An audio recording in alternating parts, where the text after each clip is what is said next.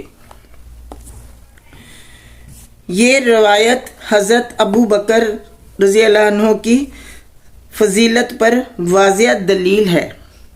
نیز یہ کہ وہ صحابہ میں سب سے بڑے عالم تھے، کیونکہ جو شخص زیادہ سمجھدار ہو اسے بڑا عالم کہا جا سکتا ہے۔ مزید برآں ابو بکر رضی اللہ عنہ رسول اللہ صلی اللہ علیہ وآلہ وسلم کو سب سے زیادہ محبوب تھے۔ اس حدیث میں یہ تلقین و ترغیب بھی پائی جاتی ہے کہ آخرت کو دنیا پر ترجیح دی جائے، اور دنیا میں رہنے کی خواہش بھی آخرت میں درجات ہی کی بلندی کی خاطر ہونی چاہیے، کیونکہ دنیا میں رہنے سے نیکیاں بڑھ سکتی ہیں۔ احسان کرنے والے کا شکریہ ادا کرنا چاہیے اور اس کی فضیلت و نیکی اور خوبی کی تشہیر اور اس کی تعریف کرنی چاہیے، کیونکہ جو شخص لوگوں کا شکر ادا نہیں کرتا وہ اللہ تعالیٰ کا شکر گزار بھی نہیں بن سکتا۔ قبروں پر مسجدیں بنانا یا مسجدوں میں قبریں بنانا منع ہے۔ اسی طرح مسجدوں میں تصویریں بنانا اور رکھنا بھی منع ہے۔ جو شخص اس میں سے کوئی کام کرے وہ ملعون ہے اور مخلوق میں سے بدترین شخص ہے، چاہے وہ کوئی بھی ہو۔ صحابہ کرام رضی اللہ عنہ رسول اللہ صلی اللہ علیہ وآلہ وسلم سے والدین اور اولاد حتیٰ کہ اپنی جان سے بھی زیادہ محبت رکھتے تھے، اسی لیے وہ آپ پر اپنے آپ کو اور اپنے والدین کو فدا کرتے تھے۔ سبحان اللہ، سبحان اللہ، الحمدللہ، سبحان اللہ۔ اس سے بس یہ ظاہر ہوا کہ اللہ تعالیٰ نے نبی پاک صلی اللہ علیہ وآلہ وسلم کو جس طرح سے حضرت ابراہیم علیہ السلام کو خلیل بنایا، اس طرح سے ان کو بھی دوست بنا لیا، نبی پاک صلی اللہ علیہ وآلہ وسلم کو بھی۔ تو پھر ان کو کہہ رہے ہیں کہ مجھے پھر ضرورت نہیں پڑی کہ میں کسی اور کو دوست بناؤں دنیا میں، تو اگر میں بناتا تو میں پھر ابو بکر کو بناتا، کہ انہوں نے مال و جان میں اور ہر معاملے میں ان کا ہر بار ساتھ دیا، اور بہت اچھے مطلب دوستوں کی طرح بہت اچھے ان کے ساتھ رہے۔ تو یہ اس وجہ سے وہ کہتے اگر میں بناتا تو پھر میں یہ حضرت ابو بکر صدیق کو بناتا۔ سبحان اللہ۔ تو اس لیے جب بھی آپ کوئی دوست بنائیں نا تو پہلے اس کو دیکھیں کہ وہ آپ کا کتنا سنسیئر ہے، وہ آپ کو استعمال تو نہیں کر رہا، آپ کا فائدہ تو نہیں اٹھا رہا۔ اگر تو وہ آپ کا فائدہ اٹھا رہا ہے اس کو اچھی طرح پہچان لیں۔ اللہ تعالیٰ کا حکم ہے کہ اچھی طرح پہچان لو لوگوں کو، تو اس کو اچھی طرح پہچان لیں کہ کوئی آپ کو دھوکہ تو نہیں دے رہا، اس کی آپ کہیں نہ کہیں اس کا پتہ کروا لیں۔ اگر آپ نے لین دین کا کوئی معاملہ کرنا ہے تو اس بندے کا پہلے پتہ کروا لیں، گواہ بنائیں۔ یہ اللہ تعالیٰ کا حکم ہے کہ 4 گواہ اپنے ساتھ رکھ لیے، جب آپ لین دین کا کام کریں تو گواہ رکھو، ان کو لکھ لو تاکہ دھوکہ بازی نہ ہو، کچھ ایسا نہ ہو بدل نہ ہو جائے۔ لکھنا بہت ضروری ہے، یہ سنت ہے، اللہ تعالیٰ کا حکم ہے قرآن پاک میں کہ لکھ لو۔ میں نے جو سورۃ بقرہ کمپلیٹ ہو رہی ہے الحمدللہ، اس میں یہ پورا ذکر ہے، سورۃ بقرہ میں پورا ذکر ہے کہ جو بھی لین دین ہے اس کو لکھ لو، تحریر ہونا چاہیے، نہیں تو پہ گواہ ہونے چاہیے۔ آپ جب آپ دے رہے ہیں نا کسی کو کچھ، تو آپ کے پاس کوئی ایک گواہ، سفر میں بھی کہہ رہے ہو تو آپ کسی نہ کسی کو، اگر آپ کچھ دے رہے ہیں تو کسی کو گواہ بنا لو۔ اگر وہ گواہ مکر گیا تو وہ پھر کسی اور کو مطلب آپ گواہ بنائیں، لیکن اس کی بھی آپ کر لیں تسلی کہ یہ گواہ صحیح ہے یا نہیں ہے۔ یہ بہت زیادہ احتیاط کی ضرورت ہے، کیونکہ ہم بعد میں نا نقصان جب ہمارا ہو جاتا ہے پھر بعد میں ہم بہت پچھتاتے ہیں کہ یہ دھوکہ دے کے چلا گیا، اس کو کیسے پھر اسے واپس، جس نے دھوکہ ہی دے دیا وہ واپس کہاں پیسہ کرے گا، وہ اس کا تو دل بے ایمان ہو گیا، ختم. اور جو بیچارے کا پیسہ گیا وہ بیچارہ پریشان حال، وہ کس طرح سے وہ کور کرے گا، کس طرح سے پورا کرے گا یہ سارا نقصان. تو اس لیے سوچ سمجھ کے دوست بنائیں. اول تو دوست بنائیں نا، اگر کوئی دوست بنائیں تو سوچ سمجھ کے کہ جو سنسیئر ہو، اس کے دکھ میں اس کے ساتھ ہو. دوست کو آزمانا ہے نا تو پہلے یہ دیکھو کہ وہ جب آپ تکلیف میں ہو وہ آپ کے ساتھ کھڑا ہے یا نہیں کھڑا. خوشی میں تو آپ کے ساتھ عام خاص سب ہو جائے گے، ٹھیک ہے، چل کرنے کے لیے. لیکن جب پریشان ہیں آپ، مشکل میں ہیں، اس وقت آپ دوست کو آزماؤ کہ اس وقت وہ کہاں ہے، وہ آپ کے ساتھ کھڑا ہے یا نہیں کھڑا. پھر آپ کو سمجھ آئے گا کہ وہ آپ کا دوست ہے بھی تھا کہ نہیں. ٹھیک ہے، بس یہ احتیاط کی ضرورت ہے. چاہے وہ کوئی عورت دوست ہے، چاہے مطلب سہیلیاں جیسے ہیں، اس میں سے بھی بہت ساری ایسی ہوتی ہیں، اور چاہے مردوں میں سے جو دوست بناتے ہیں وہ بھی سوچ سمجھ کے بنائیں. بس اللہ تعالی ہمیں توفیق دے اور کہ ہم نا لوگوں کو سمجھتے ہوئے چلیں اور دھوکے سے بچیں.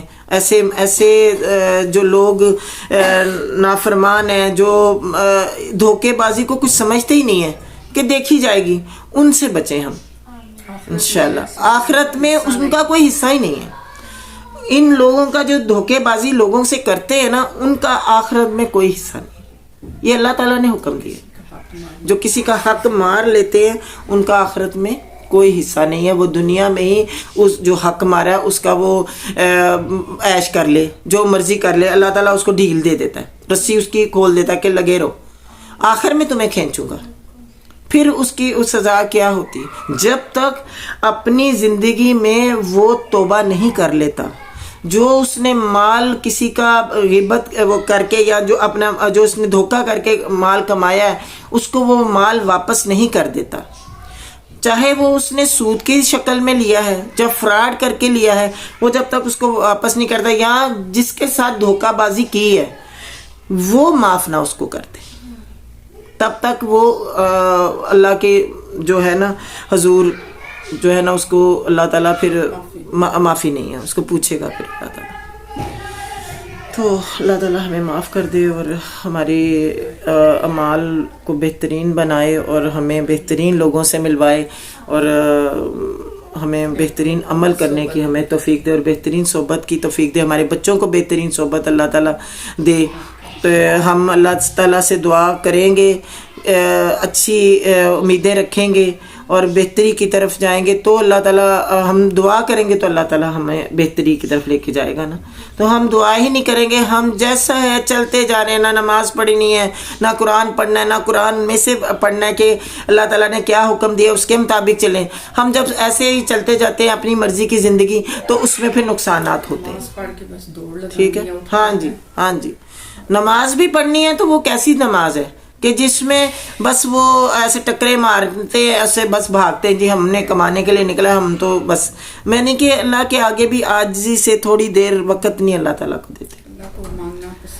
اللہ تعالیٰ کو بہت مانگنا پسند ہے اور اللہ تعالیٰ کے آگے سجدے میں جائیں. اور پھر اللہ بہت پسند کرتا ہے جب تہجد میں آپ اپنی نیند کو برباد کر کے آپ وہاں پہ آ کے آپ کھڑے ہیں جان نماز پہ. ٹھیک ہے، اور آپ مسلسل اللہ کے ذکر کے اور فکر میں لگے ہیں اور اللہ تعالیٰ پہلے آسمان پہ ہے اور وہ دیکھ رہا ہے کہ میرا بندہ میرے لیے کھڑا ہے. اسپیشل اس نے اپنی نیند خراب کی ہے اور وہ میرے لیے کھڑا ہے، تو پھر اللہ تعالیٰ اس کی دعائیں اس وقت کی جو چاہے تہجد میں کی ہیں وہ قبول منظور کرتے اور جلدی قبول ہو جاتی ہیں. کیونکہ ہمارے نبی پاک صلی اللہ علیہ وسلم کا بھی یہی طریقہ تھا نا، وہ پہلے وقت میں سو جاتے تھے تو اس کے بعد وہ اپنی نیند پوری کر کے وہ بیچ میں اٹھتے تھے اور پھر اتنی عبادت کرتے تھے، اتنا وہ کہتے کہ ان کے پاؤں سوج جاتے تھے، اتنی عبادت. اور بالکل جو لاسٹ ٹائم رہتا تھا جیسے نماز فجر سے آدھا گھنٹہ پہلے وہ پھر وتر پڑھتے تھے، پھر دعا جو مانگتے تھے تو وہ اللہ تعالیٰ کے ہاں بہت مقبول ہے. اور نبی پاک صلی اللہ علیہ وسلم نے دنیا کی وہ جو نہیں مانگی تھی، دنیا کی جو رنگینیاں اور دنیا کا پیسہ، دنیا کی چیزیں اللہ تعالیٰ سے نہیں مانگی تھی. وہ چاہتے تھے کہ بس مجھے آخرت میں ہی سب کچھ ملے، تو اس لیے اللہ تعالیٰ چاہتا تو ان کو بہت کچھ عطا کر سکتا تھا، لیکن انہوں نے آخرت کو زیادہ ترجیح دی، ہمارے نبی پاک صلی اللہ علیہ وسلم نے. تو اللہ تعالیٰ ہمیں بھی توفیق دے کہ ہم آخرت کو ترجیح دیں، اور جب ہم یہ دعا کریں گے تو ہمیں دنیا اور آخرت دونوں سے ہی اللہ تعالیٰ عطا کرے. آمین ثم آمین یا رب العالمین.